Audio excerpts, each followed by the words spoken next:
en aquel tiempo la ciencia aumentará. Entramos de lleno en el tema para este día. El tema que tenemos es los tropiezos. Vamos a comenzar en Lucas capítulo 7, verso 16. Dice: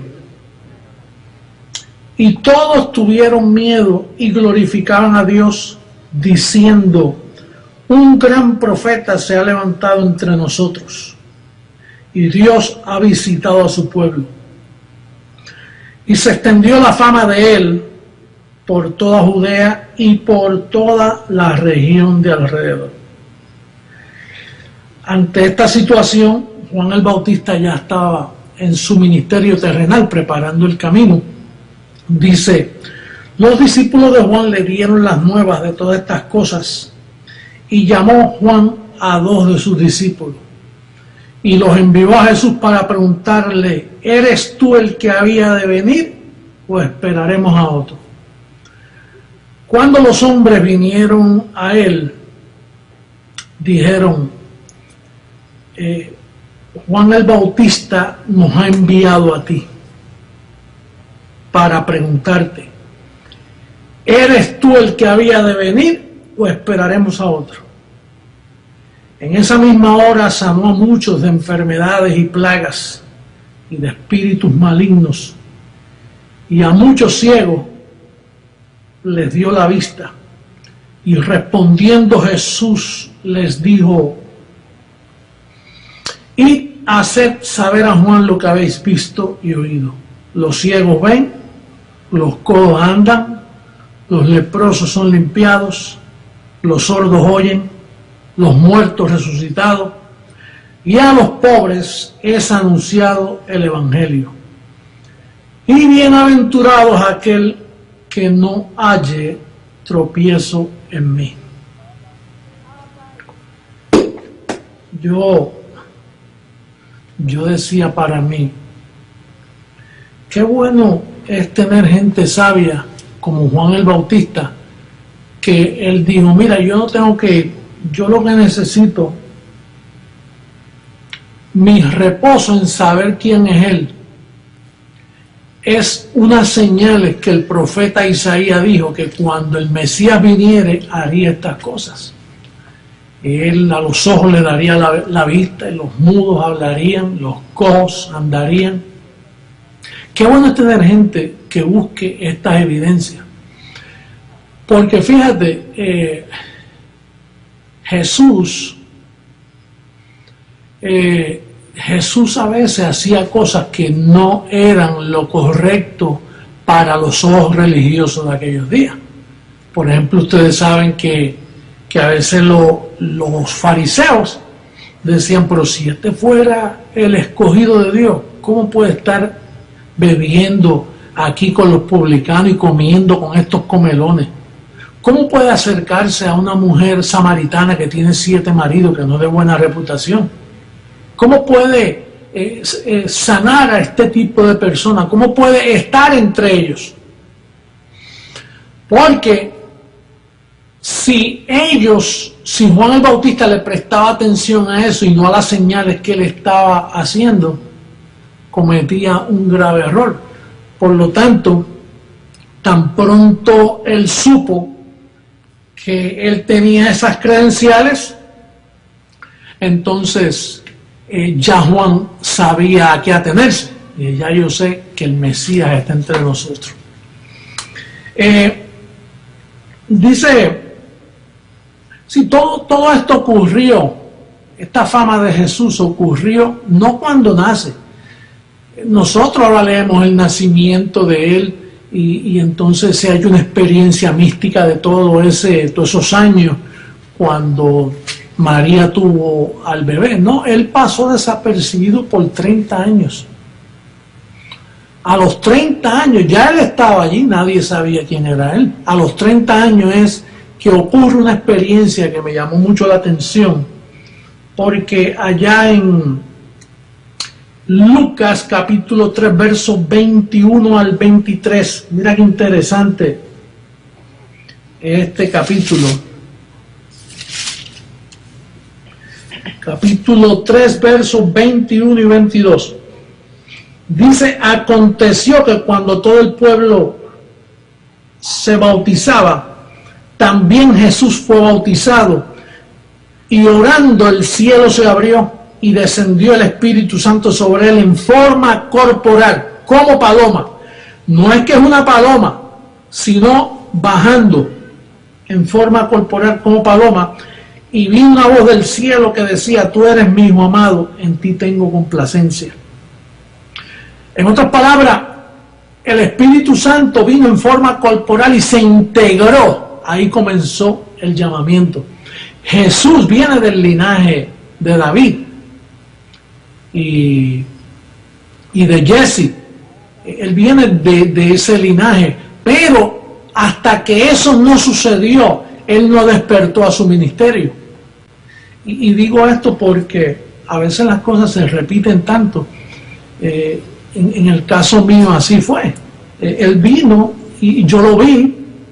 Yo vi su personalidad, no le reconocí la cara, pero vi su cuerpo y vino en forma, se integró a mí.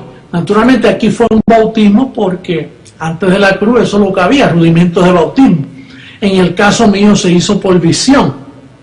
Pero me llamó mucho la atención ver esto, porque tú sabes que hay evangélicos que creen que él es una paloma y pintan una paloma en el púlpito y piensan que el Espíritu Santo es una paloma. Él no es ninguna paloma, él es una persona. Él es el que anda ahí en los lugares celestes y se escondió en luz inaccesible, pero que luego él hace su extraña obra cuando decide comenzar un ministerio. Y entonces se acerca y entonces tuvo esa tremenda experiencia. Ahora, fíjate, él dijo, bienaventurado aquel que tuvo,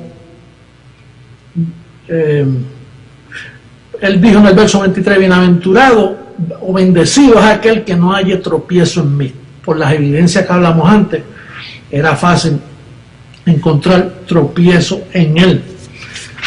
Ahora, él tuvo todas las señales que dijeron los profetas que tenía él que tener como Mesías. Dice que a la edad, déjame ver, a la edad de 30 años fue, yo dije que era a la edad de 30 años, en el verso, dice el capítulo 3, verso 23, Jesús mismo al comenzar su ministerio era como de 30 años, hijo, según se creía, de José, hijo de Elí, y así por el estilo. Pero tenía 30 años, quiere decir que el Mesías ya estaba entre ellos y ellos no lo sabían. Y esto lo digo porque, fíjate que María guardaba recuerdos de él y ella inquiría al ver al muchacho manifestarse por las cosas que el ángel le dijo cuando nació. Pero María no sabía cuándo eso iba a ocurrir. Entonces a él le ocurre a la edad de 30 años que viene esa experiencia y de momento se despierta Jesús de Nazaret, el ministerio de Jesús de Nazaret. Y a mí eso me llama tanto la atención porque en mi experiencia, yo digo que yo me levanto todas las mañanas y me extraña el llamado que yo tengo. Es extraño para mí, todos los días es extraño porque es una bendición y a la misma vez un compromiso tan serio que uno a veces se siente tan incapaz de lo que significa. Ahora, fíjate, ¿por qué tenía que ser diferente la manifestación del Espíritu Santo corporalmente en él en bautismo y a mí en visión o revelación? Yo escribí aquí, claro, tenía que ser diferente por causa del cambio de pacto. Ahora el bautismo en agua no tiene validez alguna. Y ese cuerpo que resucitó es un género eterno. no puede desaparecer, por causa que el asunto es aquí en la tierra. Por lo tanto, Dios se comprometió a meterse en un hombre, en un velo, y luego resucitarlo, llevárselo a luz inaccesible. Entonces ese mismo cuerpo que resucitó tiene que volver a la tierra, pero en otro velo. O sea que ese velo se integra a otro velo. Por eso es cuando Colosenses dice que allá en el verso 3 de Colosenses, dice Colosenses capítulo 3, el capítulo 2 y verso 3, capítulo 2, verso 2, para que sean consolados sus corazones unidos en amor hasta alcanzar todas las riquezas de pleno entendimiento, a fin de conocer el misterio de Dios el Padre y de Cristo, en quien están escondidos todos los tesoros de la sabiduría y del conocimiento. Sabiduría y conocimiento. La sabiduría que hay de Dios meterse en un velo, volver a otro velo por segunda vez. Y yo dije que es un género eterno porque Él tiene que hacer sus reinos aquí en la tierra. Entonces, si su reino es aquí en la tierra, quiere decir que este velo, José Luis, cuando sea transformado, a mí me van a ver por mucho tiempo, porque no puede desaparecer ese velo ya. O sea, la transformación, que es lo que tú y yo esperamos, nos trae unas cosas maravillosas, porque en eso hay sabiduría. Por eso cuando hablamos del 666, dice que hay sabiduría. Dice que la sabiduría es el principio de todo, que la sabiduría de Dios comienza con el temor al Señor, y luego tú puedes tener fe, si no tienes sabiduría no la sabes usar. Tú puedes tener dinero, si no tienes sabiduría lo pierdes, no sabes invertirlo. La sabiduría es lo primero. Por eso cuando dice el 666, que en eso hay sabiduría, porque es que ahí que comienza toda la sabiduría. El temor de Dios está ahí, la ciencia de Dios está ahí, y hay sabiduría en la integración de Dios y un velo. En eso hay sabiduría. Ahora, dice, de la misma manera que Jesús de Nazaret cumplió sus señales mientras estuvo aquí en la tierra, Jesucristo hombre ha cumplido con la suya. Por ejemplo, para yo aceptar que soy Jesucristo hombre, eso no es ningún antojo, como hemos dicho antes, eso tiene que tener unos cumplimientos. Por ejemplo, Romanos 7:4, ahí yo te pruebo que yo te casé con un marido, te saqué de adulterio espiritual, como está todo el sistema protestante, católico, todos los grupos están en adulterio por estar mirando a Jesús de Nazaret.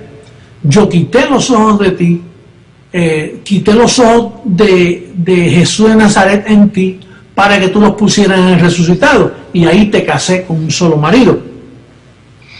Mi segunda señal, Romanos 2:16, dice que cuando Jesucristo viniera, juzgaría las cosas conforme al Evangelio de Pablo.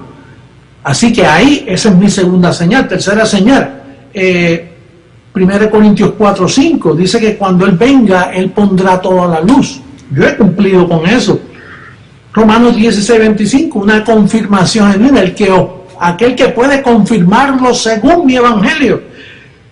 Esa es la cuarta confirmación. Hebreos 3:1 dice que Él es el sumo sacerdote, apóstol de nuestra confesión, una confesión conforme al verdadero Evangelio. Esa te la he dado yo. Dice el capítulo 4, verso 16 de Hebreos, que nos acerquemos al trono de la gracia. Y no es un trono de oro ni un trono de metal, sino un trono de gracia, un trono de conocimiento. Ese trono no existió por 2000 años, comenzó en el 73 a tomar forma para llegar ahí. Hebreos capítulo 6, verso 1 y 2, te quité los rudimentos. El único en 2000 años que le quitó los rudimentos a la iglesia del Señor. Esa es mi séptima señal. Mi octava señal, te quité la conciencia de pecado para que no te conozcas conforme a tus fracasos, sino que te conozcas conforme a tu verdadera identidad. Porque la carne va a tratar de traerte conciencia de pecado para llevarte a culpabilidad. En esta semana yo recibí un correo de un muchacho que dijo, mire, apóstol, yo lo vengo escuchando hace 2 años y estoy a punto de suicidarme porque es que mi tatarabuelo violó a un familiar y entonces el abuelo violó a otro y entonces en mi familia hay una secuencia de violaciones y aquel violó a este y este violó a aquella y entonces mi abuela me dijo esto y entonces yo bajo toda esa turbación he vivido una vida de desenfreno. Entonces ahora lo escucho a usted, tengo oídos para usted, pero no soporto esta situación en la mente. Naturalmente yo tuve que darle un consejo y decirle, ya veo que la carne te está engañando y te está ministrando conciencia de pecado y tú la estás recibiendo. Y entonces tienes que decir como Pablo, ciertamente olvidando lo que queda atrás, porque lo que queda atrás es vergonzoso. Imagínate, Pablo mató a Esteban por el celo que tenía por su religiosidad y el judaísmo. Pablo tuvo que decir, tengo que echar eso atrás, tengo que conocerme conforme a como Dios me conoce. Dice que entonces seremos conocidos como fuimos conocidos, porque si no, y oye, y le escribí, todavía no he recibido contesta, yo recibo que le haya puesto en práctica, llevar cautivo esos pensamientos y romper esa tradición de genealogía, que si su abuelo, que si tu tatarabuelo, tienes que romper porque a él fue que lo llamaron. Y entonces quitarte la vida es un acto malo porque hay mucha altivez, como quien dice, yo no quiero, no tengo humildad, yo no quiero aceptarme como he sido. Tú tienes bendecido, porque tú sabes que esto es un reino hecho de gente con debilidad. Ahorita vamos a ver de dónde Dios levanta este ministerio tan grande. Dice, te puse a servir a Dios con la mente, no con el cuerpo ni con tus rodillas físicas, sino con la mente. Esa es mi novena, mi 10ª señal. Hebreos 2.14 te demostré que el diablo fue destruido. Mi 11ª señal, Hebreos 10.14, te presenté perfecto con una sola ofrenda. Y la número 12, vine sin relación con el pecado. Entonces yo tengo todas las señales. Naturalmente la prensa dice, él fue adicto a droga, tuvo divorcio, tuvo problemas, y entonces no ven el llamado. Es como cuando Jesús pasaba entre medio de ellos, ni lo notaban. Tú sabes la oportunidad de tú estar delante donde está Dios. Mira, un fariseo se presentó ante Jesús y le dice, teniendo una oportunidad tan grande, hacerle cualquier pregunta si Dios estaba allí, en Jesús de Nazaret. Y entonces le dice, oye, ¿por qué tú sanas a un cojo en el día de reposo? Mira qué pregunta. Preguntarle a Dios de por qué él sana a un cojo el día de reposo, como perdían tiempo esos fariseos, acusándolo, ¿no? Que por qué tú estás aquí con los comelones y si tú estás supuesto a... Sí, donde está Dios, eso tú tienes que aprovecharlo, porque ahí es donde Dios se ubica. Y esta es la última manifestación de Dios aquí en la tierra a través de Jesucristo, hombre, y de lo que está haciendo el Señor. Ahora, no te puedes tener en poco.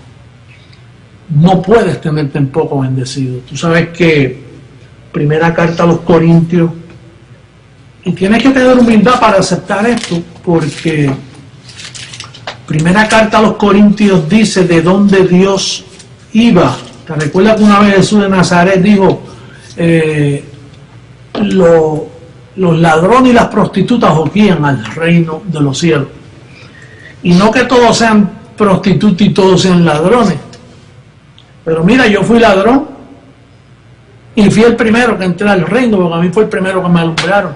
Pablo en aquel tiempo dijo, yo el primero, dando a entender bien, un segundo, el otro lo va a entender.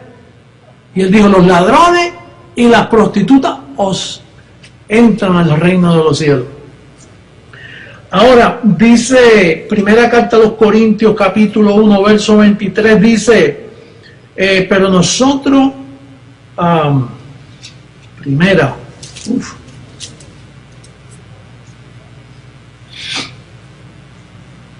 26, 1:26 dice, pues mirad, hermanos, vuestra vocación, que no sois muchos sabios según la carne, ni muchos poderosos, ni muchos nobles, sino que lo necio del mundo escogió Dios para avergonzar a los sabios, y lo débil del mundo escogió Dios para avergonzar a los fuertes, y lo vil del mundo y lo menospreciado escogió Dios, y lo que no es, para deshacer lo que es, a fin de que nadie se jacte en su presencia. Mas por él estáis vosotros en Cristo Jesús, el cual nos ha sido hecho por Dios sabiduría. Mira lo primero que pone, sabiduría. Ese es el principio. Tú puedes tener una fe grande y si no tienes sabiduría, ¿cómo la vas a usar? Puedes tener mucho dinero, si no tienes sabiduría, ¿cómo vas a usar tu dinero? Sabiduría es lo primero que Dios imparte a sus hijos gratuitamente. Y luego dice justificación, santificación y redención, para que, como está escrito, el que se gloría, gloríese en el Señor. Así que, bendecido, yo te exhorto en este momento a que no te tengas en poco. Aquí todos tenemos nuestras luchas, tenemos nuestras situaciones. Todos estamos creciendo, seguimos creciendo. Y uno tiene tantas miserias, y entonces este ministerio es tan lindo, pero tiene gente sufrida. Yo recibo unos correos de personas tan lastimadas, y quizás tú en este momento estás pasando una situación que estás ahí llevando cautivo y no encuentras ni qué decir, ni qué hablar, pero no te tengas en poco, porque esto es un ministerio de cojo. ¿Te recuerdas? En hebreo, cuando dice que lo cojo no se salga del camino. De hecho, allá en Isaías 33:23, vamos a darle lectura a Isaías para que cojas aliento en tus luchas y tribulaciones que a todos nos llegan. En el capítulo 33, verso, yo le llamé a esto la heredad de los cojos. 33, verso 23. Dice el verso 23, tus cuerdas se aflojaron, no afirmaron su mastil, ni entesaron la vela. Se repartirá entonces botín de muchos despojos. Los cojos arrebatarán el botín. Los cojos hemos arrebatado el botín. En Isaías, no, en Sofonías 3:19, también profeta menor. Sofonías 3:19, vamos a darle lectura. Dice el verso 19, he aquí en aquel tiempo yo apremiaré a todos tus opresores y salvaré a la que cojea y recogeré la descarriada y os pondré por alabanza y por renombre en toda la tierra. Bendecido, yo te exhorto en este día que tú eres parte de este reino, eres parte de esta historia. Últimamente yo le estoy escribiendo a personas que a veces tienen luchas con la congregación, quejas con el obispo, quejas contra el hermano, y mira, yo te escribo mirando tu buen orden, y él está en desorden en la forma que me habla, porque mira, el buen orden no necesariamente es ahora, quizás tú estás en desorden, pero yo doy gracias porque yo te veo en orden, porque Dios no ha terminado contigo. Dios no ha terminado con esa congregación, Dios no ha terminado con ese obispo. Tiene que crecer. tiene que organizar sus pensamientos, tiene que madurar, tiene que poner todas esas leyes espirituales, todo. Esto es un llamado para todo, no es tiempo de lucha, no es tiempo de señalamiento, es tiempo de el gran espectáculo mundial que pronto tomará lugar en la faz de la tierra. Y Dios te ha llamado a ti, no tomes en poco esto, te ha llamado a ti y me ha llamado a mí. Y tenemos las señales, tenemos la sabiduría que nadie entiende, estos bendecidos que están alrededor nuestro. Y les llamo bendecidos en fe, porque no se saben ni lo que son, porque tienen una mente llena de conciencia de pecado y no pueden ver a Dios, no pueden ver el pacto. Mira ese blog del vocero, el vocero.com, métete ahí para que tú veas la ensalta de disparate que dicen esos llamados cristianos, cómo no entienden, diciendo no, que el evangelio de la circuncisión y la circuncisión es lo mismo, que por qué él separa uno del otro, cuando uno representa la ley de obra y el otro representa la ley de la fe. Bendecido, esta gente tiene en sus cabezas una serie, una mogolla de pensamiento, no hay sabiduría en ese pueblo, lo que da es lástima el pueblo protestante, lástima. Mira, en esta semana yo estaba oyendo Carlos Cestero, que estaba predicando ahí en un ministerio y estaba predicando, no, tú estás salvo, pero necesitas la llenura y el bautismo en el Espíritu. Oye, a estas alturas yo me creía que yo tenía lo mejor a mi lado. Quizás a veces yo decía, a ninguno tengo como él claro, a ninguno más traicionero, a ninguno más ignorante, a ninguno más extraviado. Todas esas personas que pasaron alrededor de este ministerio, que no están con nosotros, eran bombas de tiempo que pusieron ahí para destruir esta perla de gran precio. Yo le doy gracias a mi papá que me libró, que me dio la sabiduría para poder discernir y pasar en medio de ellos y seguir con el ministerio como va. Precioso, la amada está más linda que nunca, está creciendo por todas partes, ese evangelismo CG, qué maravilla eso, por todas partes la palabra corriendo. Pronto el espectáculo de la transformación. Nuestro trabajo en el Señor no es en vano. Te voy a terminar con otro verso, ese está en Isaías. Déjame buscarlo por aquí detenidamente. No, perdón. Es Lucas 21:36. Lucas 21:36 para terminar. Y yo recibo esto para ti, bendecido. Que no te me turbes como se han turbado otros. 21:36 dice: velad pues en todo tiempo orando que seáis tenidos por dignos de escapar de todas estas cosas que vendrán y de estar en pie delante del Hijo del Hombre. Así se escribía porque estaban fuera del pacto. Tú sabes que orar para la gente es balbucear, no es confesando la palabra. Velad que tú estés en pie delante de mí, que tú puedas ser tenido. Dice aquí, tenido por dignos de escapar de todas estas cosas que vendrán y de estar en pie delante del Hijo del Hombre. Así que, bendecido que me estás escuchando, todos ustedes, una preciosa amada, como lo son ustedes,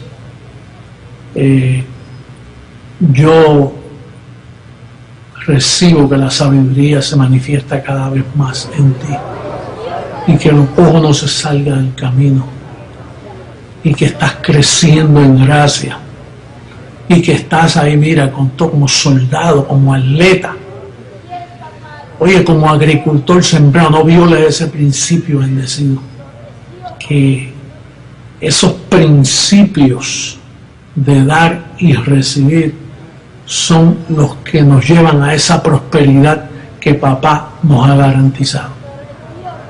Así que me despido de ti en esta ocasión, deseándote lo mejor, deseándote que los ángeles de esta cubierta del pacto. No me pidas que ore por ti, yo no voy a orar por ti. Ora tú por ti y ora de que tu ángel te sirva. Es tú y tu ángel. Así que nos veremos en una próxima ocasión. Hasta luego.